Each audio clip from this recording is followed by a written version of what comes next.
Hello, my name is Aaron Sylvester and welcome to Tri-Island Chocolate Factory. This morning we've had guests come to explore the wonderful spice basket.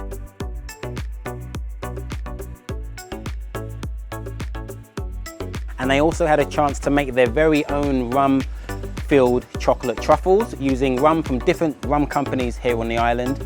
People get involved and be interactive, so they had a chance to actually make their own truffles instead of just eating them.